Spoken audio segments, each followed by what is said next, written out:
So we're live, which is fun. I've never figured out how to appropriately start this. I always feel like I just start with random like rambling because I'm not good at it, but whatever.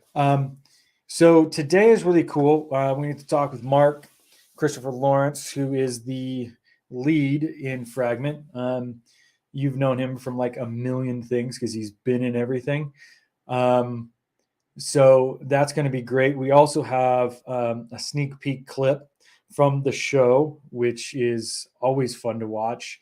And most importantly, most awesomely, we will have a massive announcement regarding Fragment and a potential release date for the entire thing. So that'll be a little later.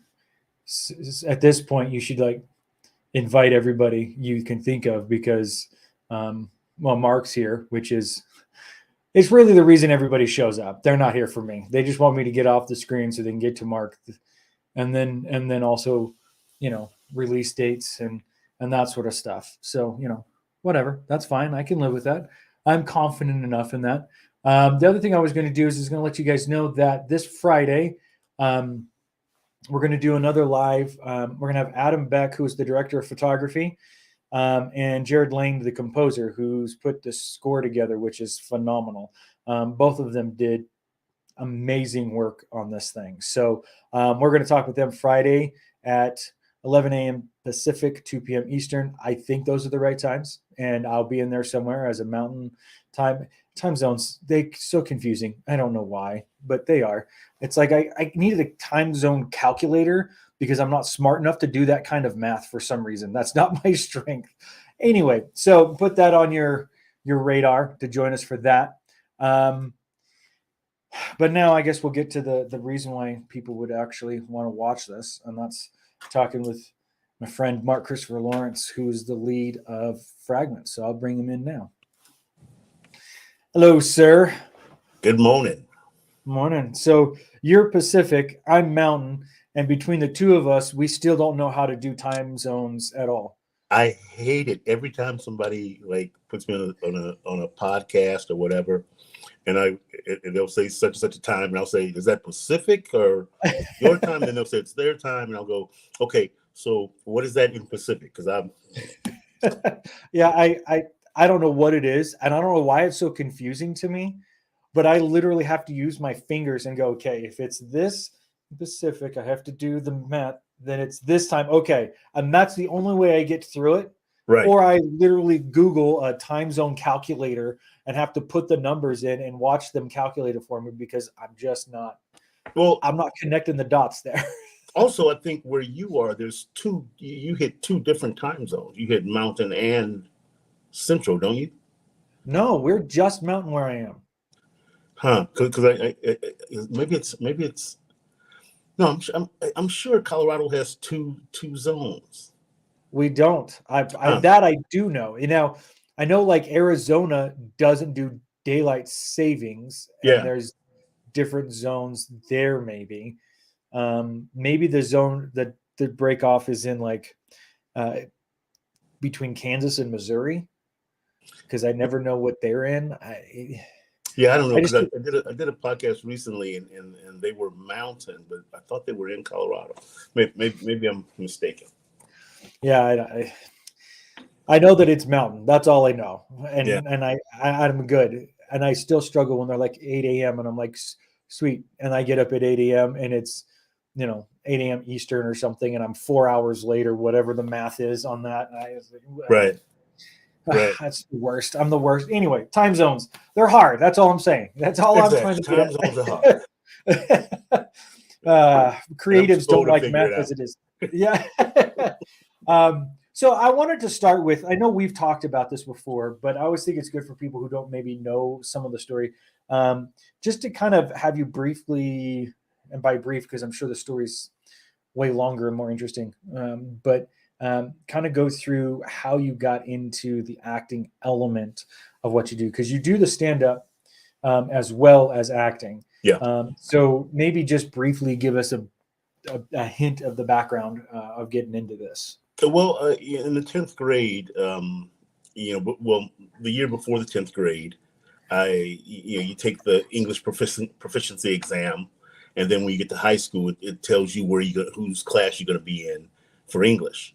And Okay. so I ended up scoring really high. So I was in this highfalutin English class with all these brainiacs, and all the athletes would pass by and look in there and look, what are you doing in there? Apparently I can read.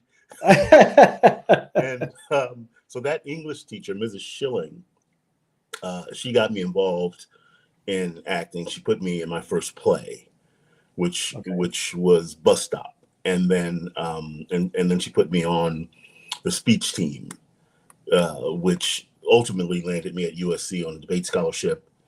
Wow. And, Okay. 1984, I was outstanding speaker of the nation, and while I was when I was at USC my first year, one of my debate coaches brought his friend to see me in a play, and she was an agent, and she signed me, and that's where my career started, really. Wow. Okay. Yeah. And did you go into commercial work? Did you go right into films? What My was it? first audition was for Hill Street Blues, and Okay. when I got home from the audition, it was on the machine. I had the job. Wow. Nice. Yeah. There's so many actors that are like, oh, that's cute. That's great. Thanks for that inspirational moment. Well, the funny thing was when I got there, it's like I saw all these people that I'd been watching for years on TV, reading for the same role, like Huggy Bear from you remember him from what was it, Beretta? Okay, yeah. There were all these, names and recognizable faces. And I was like, oh, well, if they want them, they definitely don't want me. So I just relaxed and went in, had a great audition, and got the job. Wow. Yeah, that's awesome. And you haven't have to audition since, right? Because it's just been direct casting. Yeah, I'm so grateful for the times when I don't have to audition. Like for the times when people like Nathan Blair calls me up and says, hey, I'm working on a project. Do you want to be a lead? Yes. Yes. Because that for me, the audition is the work of it. The job, it's fun. So I'm just playing and having fun.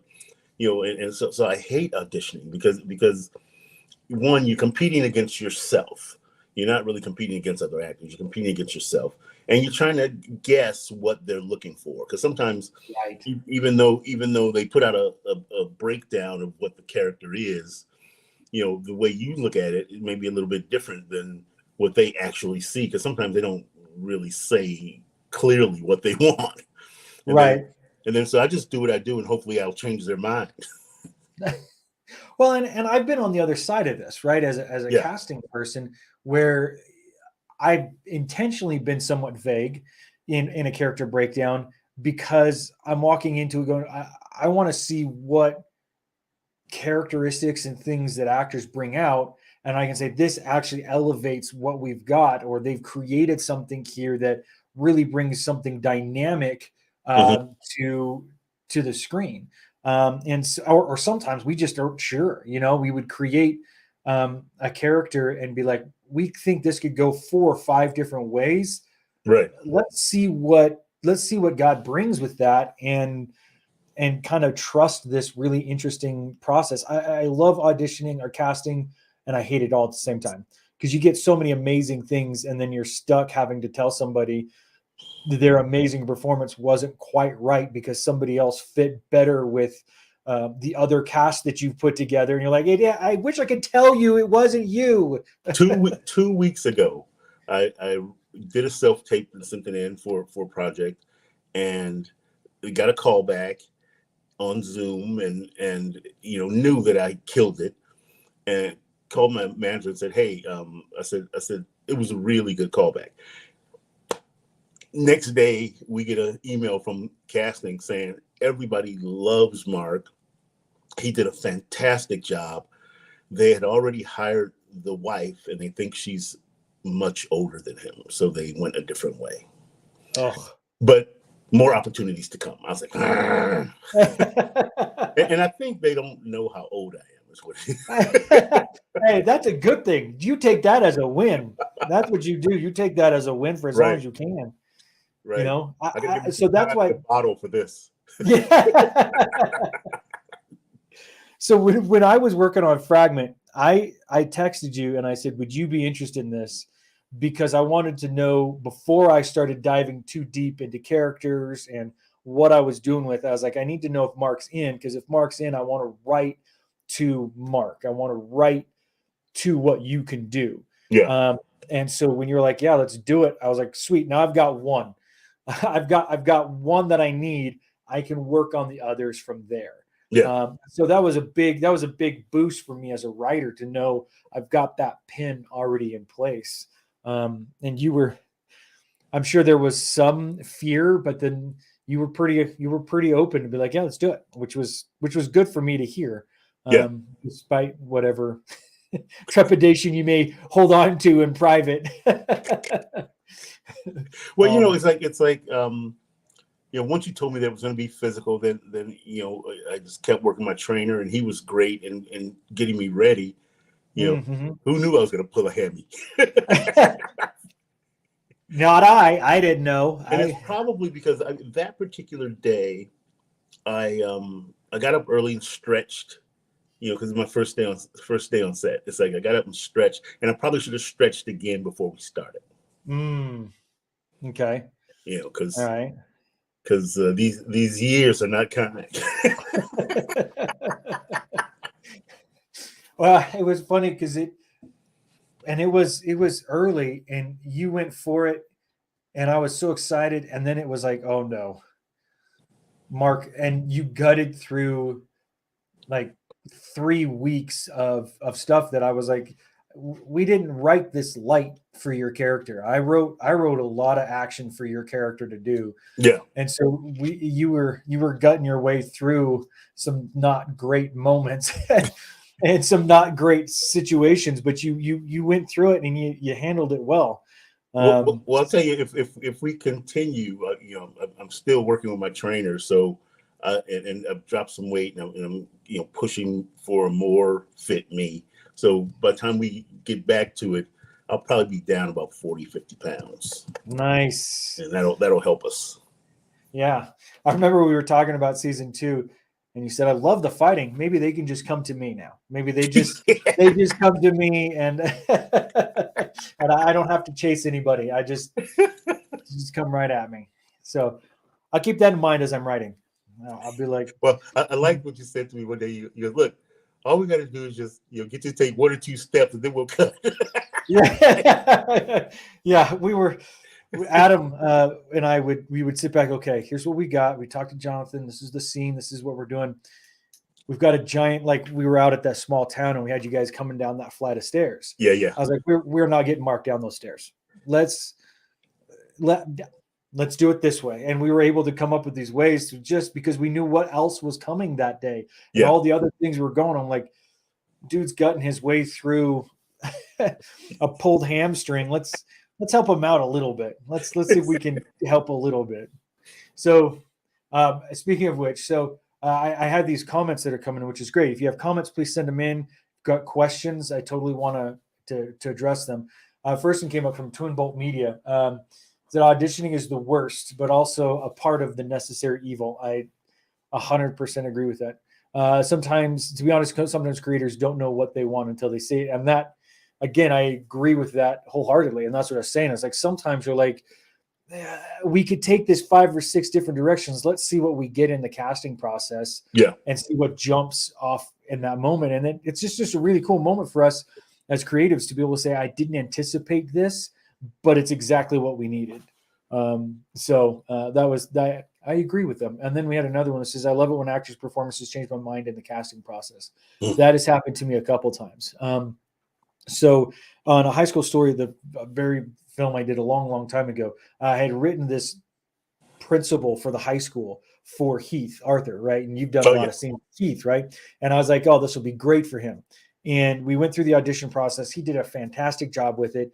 And then Jamal, who you know as well, he came in and he was the last audition, and we kind of forced him to do it. I was like, I think you've got this hidden skill that you're not showing. So he comes in and he does this audition, and we're rolling at like, where did you come up with this stuff?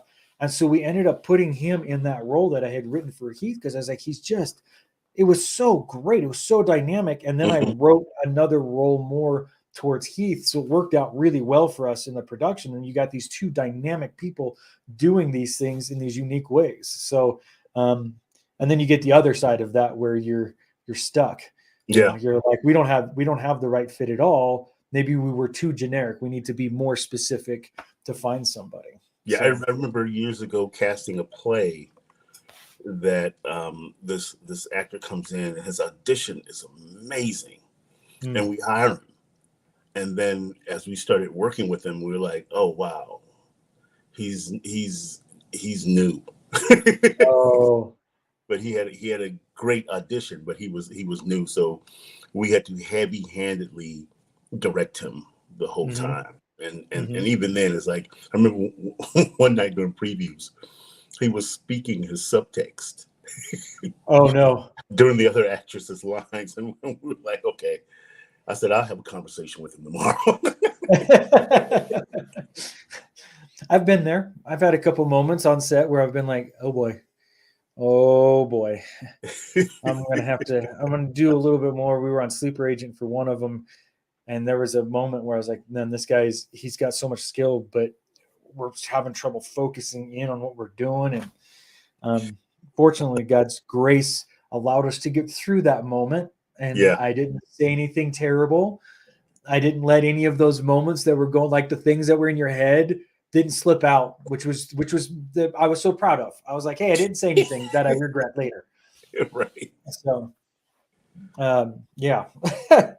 So you talked about working with the trainer because of all the action. One of the things we talked about was you're known so much for the comedy side of things, right? As a stand-up and doing so much comedy, being on Chuck and things like that.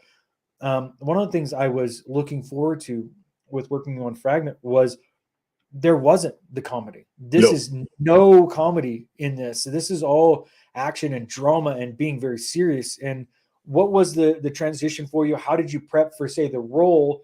And then also, from the action standpoint, you talked about the working with the trainer, but was there anything else that you had done in that? Well, from the action standpoint, it was just a matter of one, getting physically ready to move in whatever way that came up. Like once you said that there's going to be scenes where people are coming from everywhere, then we kicked it up to like some MMA kind of workouts, and just to get me physically moving, because I sat around for a couple of years with COVID. You know what I mean? Right. And so so that really helped the physical part of it. Even, like you said, I gutted through some stuff, and I don't think had I not been working with him, I don't think I would have made it through. Oh wow, yeah, no, that's a good point. And then as far as the acting side goes, I always tell people I'm a better dramatic actor than I am a comedic actor, because the comedy comes easy for me. It's like my mind automatically goes to the button, right? And then the dramatic side of things, I think, because as an actor, sometimes whatever the scene isn't readily available in your experiences. So you have to dig around in your own life and find something to help you get to where you need to be emotionally in a scene. And I don't play emotions. What I do is I play my objective. What do I want in this scene? And then the emotions are a byproduct of me trying to get what I want, whether I get it, whether I don't, whether, what the frustrations are. And so I work much harder at the dramatic stuff than I do on the comedy stuff. So I think I'm a way better dramatic actor than I am comedic actor. Okay. I would agree. I think you did a fantastic. There were moments where you were drawing stuff out that was super intense. I remember when we were doing that oneer in the house that would be post Blink, right?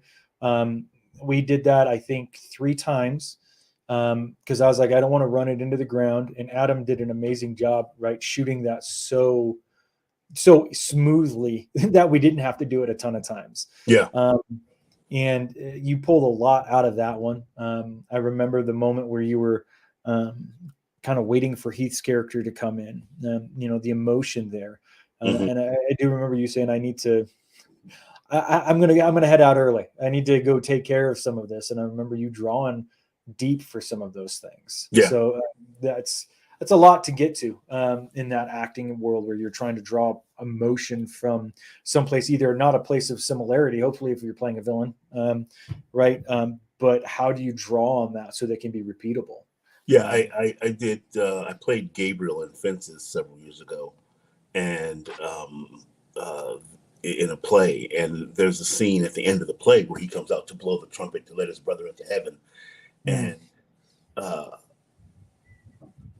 because his brother has died and he's going to the funeral, and I was so exhausted because it was right at the end of our tech week and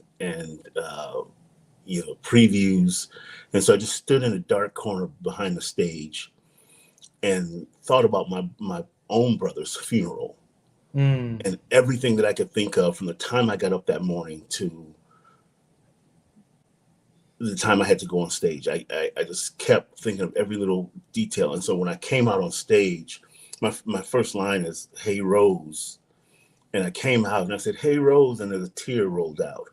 And then she looked at me because, and she said to me that it came out just differently and heartbreaking. And so we're playing the scene and she's crying and I'm hearing the audience cry. And then I start doing the thing with the trumpet. And then by this time, the other characters come onto the stage. They're on the porch. And then I hear them crying. And at the end of the show, it took me several hours to tamp that back down. And I was like, maybe I went too far. Right. Yeah. But I knew. Which is a danger. Yeah. But I knew that it would help me get there if I needed it in the future. And so luckily I didn't have to dig that deep after that night. It's like it was just easy to just get into that moment after that experience. So yeah, that's one of those things when I'm working with young actors and trying to explain to them how to get to some places. I always tell them there's a danger in going too far, right? Yeah. There's a danger in drudging up certain elements that you can't put back. You have to almost say, this is the emotion that I'm working from. I have felt that before. Find a comfort level where you can give the performance that's needed without drudging it up, especially as believers, right? I mean, it's so dangerous. I always tell people, don't take out from yourself and put something in. That is a bad thing, right? You should be able to work from experience, work from an authentic place without taking that, taking on a personality, because that also is a dangerous thing. Yeah, so, absolutely. Yeah. Well, give me when we were talking about Cody, we were talking about this character. How did you view him? How did you see him? How did he break down for you in terms of your character in Fragment? I think my approach to him was he had a job to do. And so I was just letting him do his job. And then everything else that came up were obstacles to it. Gotcha. Yeah. Yeah. And I think that's a straightforward way to play him because he was a detective, so it's like that's I think for me, I thought that was the way to go. And then he would react to however things played out. Sure. And in Cody being an extremely smart and intelligent detective with good instincts, right? But he has this side that there's this balance, always striking in terms of that gray area, which you deliver this kind of video diary about talking about the gray area, which I think came out in some places where he's willing to do something maybe a little more in the gray, and then as he's navigating life without the gray, what does that look like? How does he fall back into it? Where does he go in dealing with some of these newer emotions of maybe I don't want to sit in the gray anymore? Which I thought was an interesting perspective, especially coming from somebody providing it in the way that you did. Did you have any scenes that stood out in terms of you enjoyed performing them, some that were maybe more difficult based upon either the material, besides the running around and having a hamstring that didn't work? I think for me, my favorite thing to do was after the blink coming home and realizing. I think that was my favorite scene to play. Even though it took me, it's like when we did it, it's like I think there was one take where it was like, "Ooh, this is rough." Yeah. Because you start thinking about the people that you love and the people that are surrounding you, and what happens if they're not there. Right. Yeah. And what role do you play? And that was the other thing that hit me, because I used that moment as a mirror from the first three kind of pilot episodes. Was when that character comes home and realizes they're gone. It impacts that character forever, right? There's this eternal element that exists now that everyone's now aware of, and I think that's what's so difficult. And the ground we cover in Fragment isn't necessarily one that's super easy, right? It's dealing with an eternal decisions, and now we're dealing with characters and people who are on the other side of some of these eternal decisions, and what are they doing in a world now where they've lost family members, whether because of the blink in a good way or a bad way, right? Now there's this heavy eternal consequence to every decision made. And that scene plays it out so rawly. The realization, the part where you walk back into the backyard and you kind of cry out for your daughter. It breaks my heart having two daughters. Every time I'm just like, oh, that hurts me, because it's such a hard and an emotional reality that we don't, I think as believers, we don't try and share enough of. There's eternal consequence to this. So yeah. So I have a question. It doesn't necessarily pertain to what we're doing, but it was interesting. I love storytelling. This is Nathaniel St. Cole. I don't know if it's St. Cole or it's Nathaniel St. middle name Cole. He has a question. We'll go with it. I love storytelling and I've been writing since I was a teenager. Where do I find an agent who works with Christian screenwriters? So, Mark, I know you do some producing, you do some of those things, but I don't know if you've done a lot of writing. Have you done a lot of writing? I write with other people, and so like when I have an idea for something, I'll go to Rusty Cundiff or to Rashidi Hendricks in New York, or McCord in Utah, or Pete in Denver. And based on what the project is that's in my mind, I figure out who it's best for. I'm great with story and overall idea, and those guys are great with penning a script, and so they all have agents, so so I don't have to deal with it. Sure. And as somebody who's been in this, I've written or co-written everything we've done in some fashion. I have scripts that I've written that have not gone anywhere yet. As far as an agent that works with Christian screenwriters, I wish I could tell you, call this number, talk to them, and you're in. I don't have that, unfortunately. I don't. I think the Christian space, for good or bad, the Christian film space feels a little bit more like make it on your own a little bit more. Go out there and find a way to do it, which I've always found I liked more. I liked being able to have a little bit more say in what I'm doing, to go out there and find my way in it.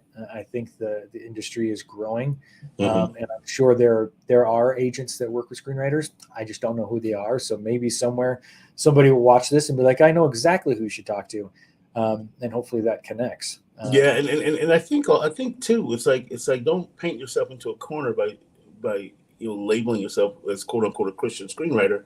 You're a Christian who happens to be a screenwriter. So I had a conversation with Della Reese when I worked on Touch My Angel, and I had watched her in before I went to work with her, I just watched the night before I left Harlem Nights, which is really, really funny. It's like Richard Pryor, Red Fox, Eddie Murphy, but very, very irreverent and very, very not Christian. She, she was a minister at the time, and she, her character cursed like a sailor. And I asked her, I said, did you, get any pushback because of playing this role? And she said, baby, let me ask you something. She says, are you asking me that because you're considering turning down a role? I said, not necessarily. I said, but I'm just curious. And she says, God opens the doors that he needs you to walk through. He says, you don't know why he puts you where he puts you. Maybe he's trying to reach somebody else through you. And if people that see a performance that you do and think that that's you, even if it's an unsavory performance, God wants you to do your best when he puts you somewhere because somebody is watching you that he needs to reach. She says, so take your job. She says, if somebody doesn't understand that that's not you cursing, then that's their issue, not yours. I was like, that's an interesting side of that. Yeah, no, I think that's a battle waged on an individual basis in this industry all the time. Yeah. And I think there's a balance too between people's convictions, right? There are roles, there are convictions that God puts in people that say, I can't, I couldn't do that. For instance, I don't drink because very early on, I just was convicted that's not good for me. Turns out I have a very addictive personality. You can see that in my physical form. I'm addicted to sweet, delicious things. And, I'm just so grateful that God was like, no, don't do this, because that would have been a path that I wouldn't have come back from easily. And so I think there are convictions that exist, but I think you do have to, find that place individually and continue to seek that to the Lord. I think there was a point early in my career where I had done this movie, Fear of a Black Hat, and we were a rap group, and I got offered 2 commercials, that one shot in Germany and one was in Ireland, and I passed on them because they wanted me to play a rapper, and I'm in my 20s at the time, and I was like, and they're selling cigarettes to kids. I said, that's what this is. I said, so I passed. Okay. And it was a lot of money. And I was like, I just can't, I don't smoke. And, my mom smoked when I was a kid, and it bugged me. So why would I sell cigarettes to kids? That makes sense. Yeah. So I think what I'm going to do now is let's show a sneak peek. Let's do the scene from the show, and that'll be fun. Let's do that. Let's move to the scene. I'm going to show that. Let's figure out. Hopefully I don't mess it up too much here.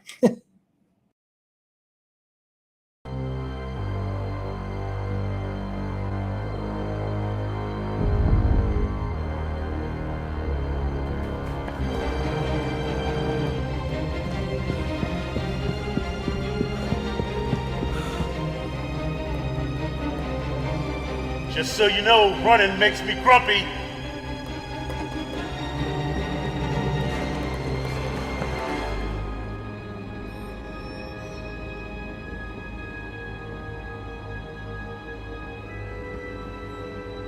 Just tell me why, kid. I didn't do it.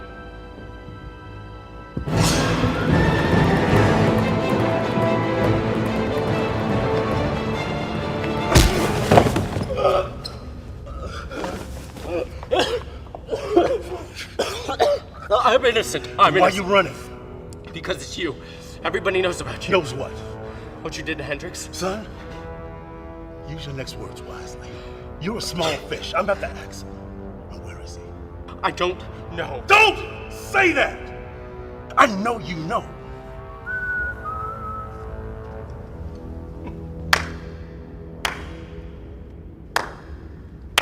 Oh. Detective Cody.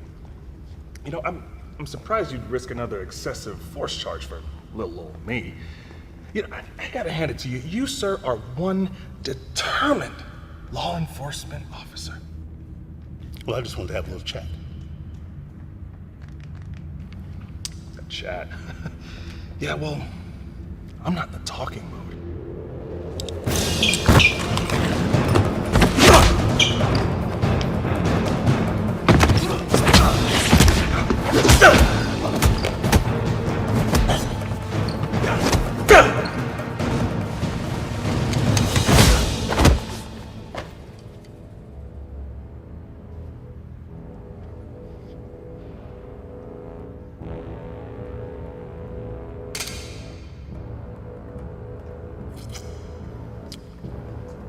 You really are a bear, aren't you?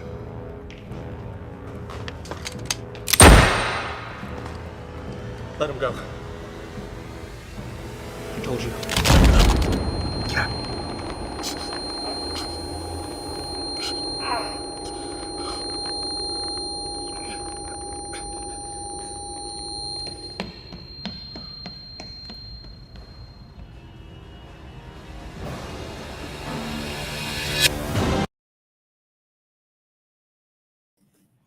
So that's Wow. this amazing moment of action that you went through, and that was fun.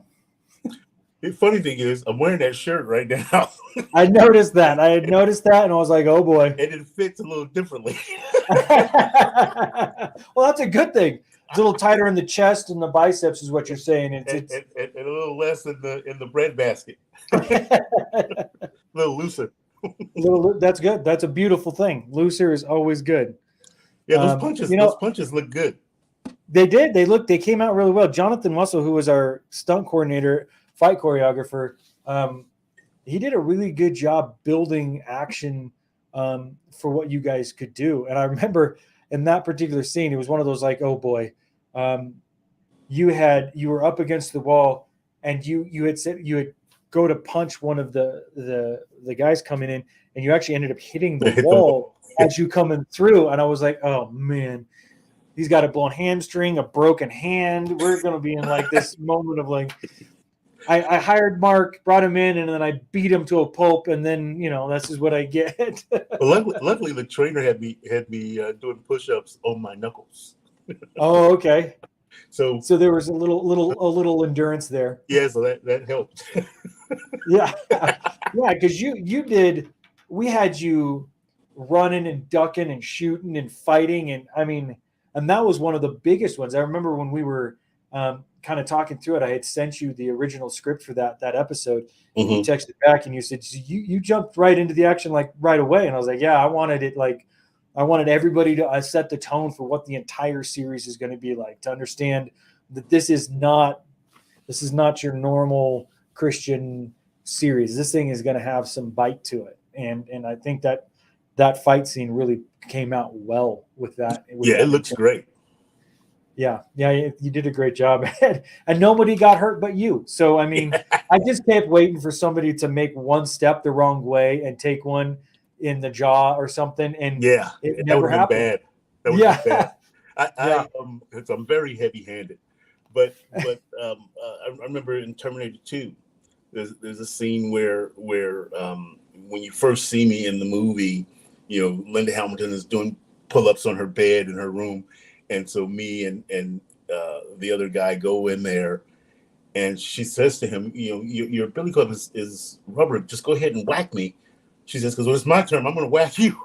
And so a few scenes later, she breaks a mop handle, and he's coming down the hall. She surprises him, hits him, and he went the wrong way and caught the mop handle. So when you watch that scene and you see his nose bleeding, he really caught the mop handle. Yeah. Oh, see, that would be like my worst fear as a director. It would be like, and we had some props James too. didn't call cut. He was like, no, keep that going. Get a close up. Let's get this real. It's real. Yeah, no, I think in that moment I wouldn't have cut either. I'd be like, this is the only we're going to get. So let's make sure, let's just make sure it's rolling, make sure it's in focus, pray that it's done. And Okay, now we're done. We can finish the scene. Yeah. That seems to be the end of that. So, whew.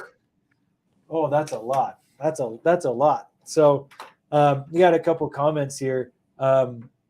One from Kenzie Lee, who was our hair and makeup wardrobe. She did like everything. She was the glasses remember. Oh We my would be God. ready to shoot, and I'd be everything set up, and she'd be like, "Hold on." She'd run in, and she'd be like, "Can I get your glasses?" You'd be like, "Oh."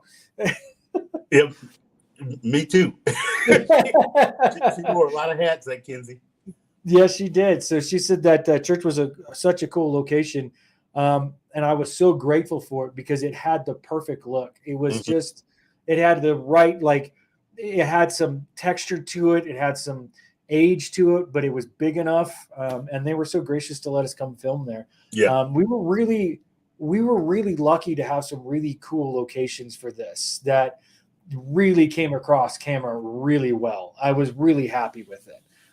Between caves and the church, and we were on streets. We were in a lot of places. I put you guys in a lot of places Yeah. to do stuff. And in the middle of that, I'd be like, okay, Mark, you got to beat this guy up. Don't kill him. Don't kill yourself, and try not to break anything because I don't want to put an insurance claim in. So let's just try not to, and we all learned to trust Jonathan like 95% until he's like, yeah, no, there's tons of room. We don't have enough room. We don't have enough room. When Jonathan tells us there's enough room, there's not enough room. You flipping him over and hitting a computer with his Oh, feet. right. So let's I want to do this too. I want to not just talk about Fragment, even though that's really what I want to talk about. Fragment, which is going to be on PureFlix. We will have a huge announcement here probably in the next, 5 minutes, that everybody should want to see because it's so important. Kenzie said, I forgot all about the glasses. And I'll be honest with you. After editing this, there was only one time the glasses made it into a clip. Was it mine or yours? It was yours. I was like, no, the glasses are staying on my face. They're just not. I'm not gonna. But yeah, there was only one clip, and it was at the end of the first episode, and I don't want to spoil anything, so I'm like trying not to say anything. But you turn and you have to fire your gun, and one take, the glasses were there, and I was like, oh, it's so beautiful. And then I was like, oh no, he's wearing his glasses. It was the only time that it got past everybody. I mean, everybody missed it. But outside of that, I was really impressed that we didn't have any more of it. I gotta figure out a way to be able to see the sides. Maybe I gotta just start printing my sides just as big as I can get them. Because the extra wide text that's in 72 font. You're switching pages really fast, but I got it.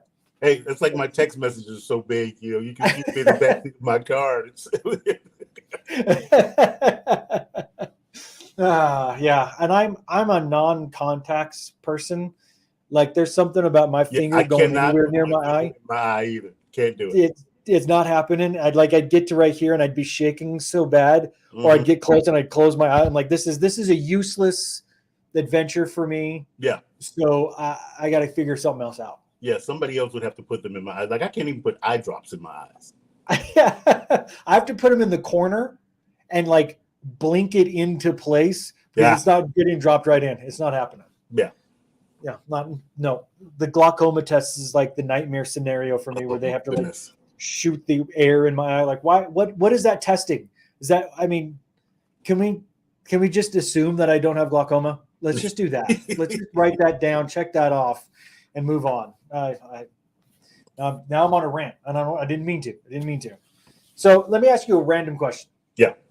Do you have a favorite movie? Not one that you've done, but one that you've seen. A favorite movie that you're like, this is my go-to favorite movie. I have two. Okay. Oh, Brother, Where Art Thou? Oh, that's a good one. Tombstone. Oh, Tombstone. I just watched it. So good. Like the entire time, I'm just like, this is such a brilliant movie. It's so brilliant. Val just stole the movie. And that's hard to do because there were some really great performances in that. Yeah. Like Kurt Russell was amazing. Yeah. So, and the fact that he was behind doing so much more than just acting in that gives so much more credence to what he did. It was such a great film. I remember when it came out, it was probably one of the only movies that I watched like 5 times in the theater. Mm-hmm. And immediately after I started doing a play, a Midsummer Night's Dream at La Jolla Playhouse. Okay. And we were all talking about it one day in the dressing room. And the next day, this one kid from UCSD, he came in just looking all sleepy. We're like, what's the matter with you? He goes, well, you guys were talking about Tombstone last night, and I went home, and it was on, I thought. He says, and I'm watching, Wyatt Earp as a little boy. It was like, Wyatt Earp as a little boy? He said, yeah. He said, yeah, he grew up to be Kevin Costner. Yeah, you did not watch what we watched. Yeah, that was the wrong one. Yeah, that's not the same one. Yeah, not the same. Yeah, that's funny. I would never have pictured you as a Tombstone guy, but it's so brilliant. Oh man, so brilliant! It makes me want to make a Western so bad every time I watch it. Me too. So if you decide to make a Western, I'm in. Yes, you heard it here. It's on. It's recorded. I have my idea. I'm ready. I have the idea all set to go. And every time somebody's like, "You want to do your Western?" I'm like, yes, but I want to do it the right way. And in order to do it the right way, I'm going to need some funds to really make sure. I want to make sure the tack is right. I want to make sure the weapons are right. I don't want to do this, 70s style Western where everybody's wearing pretty much the same thing. I want it to be authentic. Right. A friend of mine did. He texted me up and he says, "Hey, I just booked a Western." I said, "What is it?"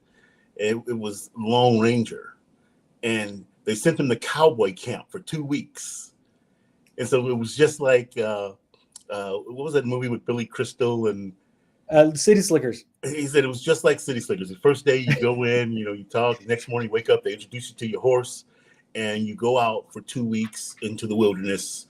And he says that part was tough, but it was fun. And I was like, I want to go to cowboy camp.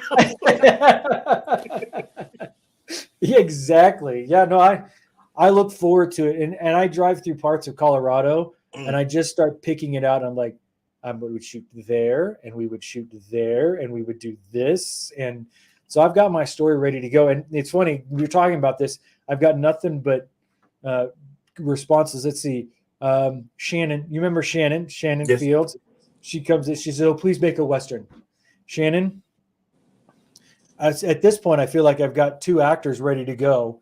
So we're on our way. That's all I'm saying. We're on our way. And then Adam Beck, our DP, he says, "Let's do it." I can't trust myself to shoot a movie anymore after working with Adam. I'm like, I don't trust what I'm looking at anymore. It was way too good. Everybody's just talking about Westerns. Look at us. We've started something, Mark. This is going to happen now. Good. Next 2 years, we got Fragment second season and whatever Western we come up with. It's happening. Somebody told me one time, I don't ask big enough. If God can feed the birds, he can give me whatever I want. Well, I will definitely be praying about this one. I'm hoping, hey, Fragment lands. Look at it. We're making a Western. It's happening. And we've got more people doing the Westerns. Kenzie's like, "I love Westerns." It's happening. It just happened right here live. Congratulations. That's fantastic. All right. So before we get much further, let's go ahead and do the thing. I think that'll be really excited. This is our announcement. One of the things that's really important for Fragment, for us as a production crew, cast, is that anybody that wants to see Fragment, you got to go to PureFlix, get your subscription, watch it, rate it really highly because it's going to be amazing. The other thing is you got to share it, right? You got to tell PureFlix that you love the show. You got to tell everybody else that you love it. I would love so much for them to just be so inundated with people watching Fragment. And we submitted I submitted Fragment to the International Christian Film Festival as a series, and it was nominated for Best Trailer, nominated for Best Series, which is a massive honor. Mark was nominated as Best Lead Actor in a series, well earned, as well as Isabel was nominated for Best Lead Actress. So we were nominated in every category we could be for this show. And I think that speaks to the quality of the series that we're talking about. And so congratulate them as much as you can, obviously. But the more you guys can do as an audience to get behind the show, especially if you like it, the more ground we have to make a second season and to go make other content that's unique, like a Western. I'm just saying. So I've got this announcement. I'm gonna play a little video because I want to. So I'm gonna do that now.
Yeah, we got our release date finally. Awesome. Yeah, 3/16, which is, I think I just it hit me at this moment too, the significance of 3/16. When you think about the verse in Scripture that means so much, John 3/16, and we get to premiere this on 3/16. That gave me a little chills actually as I was saying it. Right, the idea. Me too. Look at that. Yeah. I think that's so cool how God does something like that. We've been working so hard to get this done and to finish it up, and we get to share this moment with everybody. Yeah, that I'm kind of stuck on that. That's really cool. So please go to PureFlix, watch it, get your subscription, watch the show, share it. I was talking to Mark about this. I was talking about this with the idea that we would just have so many people coming to the platform to watch Fragment that we start like crashing it. Like that's just would be the coolest thing ever, just to see that happen. Mm-hmm. And then the idea of being so inspired by what it is that God has done with that, and so motivated that we just have people going out into the world telling people they don't know about Jesus. Just like it is so important that you know him. You know, it's so important that you're not caught in this situation. Amen. Right. So that's the whole point of the show, right? The whole point of it was, yes, to have some fun doing some action and work together, but to do it in such a way that, and I've said this before, right? The show isn't full of a bunch of Christianese. Like we didn't mention that in any of the scripts, but those who are believers, you guys see through, you see it in everything we do. And then those who aren't going to be turned aside because we've shoved it down your throat. But all of a sudden there's this discovery of what they're talking about, what you guys as actors are doing, which I think is kind of unique to what we did with this. Yeah. Yeah. All right. Well, I wanted to just talk about one more thing and then we're going to go. There is this moment, and I try and do it on every set and in the right moments. I try and create these blooper moments just for the fun of cast and crew, especially when you're working on something intense, right? And on our set, we didn't have such an intense moments like all the time. We were pretty light as we were working. I just felt like it was better that way. And there's this moment where we're towards the end of the first episode. You guys have been good. You and Seth will come into this house over and over again, and you're being serious, and it's this thing. And then we had a young actor, Brandon Swartz, who's a student of mine, and he was coming in to play this role. And I thought, you know what? He's been terrified of you the entire time. He's loving it. You throw him around, he likes it. And I thought, you know what? Let's see if we can't break at least one of you. So I told them on the inside, I said, as soon as they come in, you guys just charge right at them. Go right at them. And they were hesitant. Isabel was like, I don't know if it's going to work. I was like, just try it. Just try it. And so you guys come busting through that door, and they come charging right at you. Brandon's coming at you, and you didn't flinch. You were like, no, I'm going to take you out. Seth is like, what is happening? He freaks out in the corner. Meanwhile, Brandon's like, it didn't work. It didn't work. Mark didn't. And you're just like the entire time. It was one of my favorite not working moments that we had on set was that one moment, so thank you for not killing Brandon. That would have been I like good. that location. Yeah, it worked really well. Yeah, I got really muddy, but well, and you remember we had so much snow and so much moisture that was unseasonable. Like it was a mud pit just trying to get to the location. We had to drive on roads. Yeah. Oh, it was insane, but the location worked really well. 80 on the 19th, and then the 20th, it snowed for 2 days. Yes. Yep. And you were off both of the days it was snowing. It was my birthday. So congratulations on that one. Yeah, that was fun. We talked about that with Seth, about that house that we were shooting the other day when it was snowing like crazy. Yeah, that was Paul Jones, whose house we shot in. He says, welcome to Colorado, which is how we describe what Colorado looks like from a weather standpoint. 81 days, snowing the next. That was crazy. That's why when I put the schedule together, I was like, I need 3 or 4 days at the end of our schedule that everybody understands we're going to probably use them. I just don't know what weather thing is going to come up that's going to force us there. I just don't know. But something's coming up. So, man, thank you for hopping on and doing this. It was Thank a lot you. of fun. Thank you. This was a lot of fun. Any last thoughts you want to share about Fragment? Anything else you want to share with anybody before we head out? I think, if people just, approach it with an open mind and an open heart and help us blow this thing up. Yeah. Blow it up. That'd be amazing. That would be amazing. So, all right, man. Well, thank you. I think what I might do is I might hang on here and just answer a couple of these questions real quick. But I'll sit tight for a minute. Yeah. All right, cool. I'm going to got something here where we've got, where can we find a trailer and to share online? That's a great question. You can go to the Kingdom Sight Studios YouTube channel, and you have both trailers. We have 2 that we've released. So you can share those. Please share them all over the world. It'll be great. And that's what we're looking for. And then our good friend Nathaniel Cole says, you guys have already inspired me to keep creating and grinding, that's great. That's what we want, right? I mean, that's the idea, is to keep working. There you go. Yeah, keep going. And find some like-minded people, Nathaniel, to collaborate with. Start shooting some of your stuff. Yeah, absolutely. Don't stop. This space is so interesting. The Christian space, there's so many creative people. God created us to create, and he's inspiring so much. And I hope people come out of this with the idea that I can create stuff too. I can go tell these stories that bring people closer to Christ. Just one step. That's all that matters. So one step. Got another one here. Nikki. So we filmed at Nikki's house, and her daughter was in the one of the rebels in the caves. She says, will it be updated with the release date? The trailer, if you're talking about the trailer, probably not. Because in that way, if it's March 17th, it doesn't look as weird when we have 16th on there. But when you share it with everybody, you tell them that it's the 16th. That's what we want. So you get to put that date in there. Let me make sure I've got everything. Oh yes, we had this. We were talking about this. Juliet, she was like, it wasn't planned, and we're talking about a release date, and it wasn't. Not it. Well, I was just trying to get a date out of him, and I'm still just so baffled by the fact that that's the date, and that would be one of those cool stories I get to tell for a long time. So I think that's what we've got so far. If you guys have questions, please feel free to reach out. You can get to Mark. Put this up there too. This is all of Mark's social. So give him a follow, give him a like, pay attention to what he's doing. The other thing is if you're on a plane and Mark's on the plane with you, do not fall asleep anywhere near him.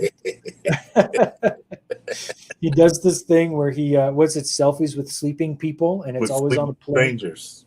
There it is.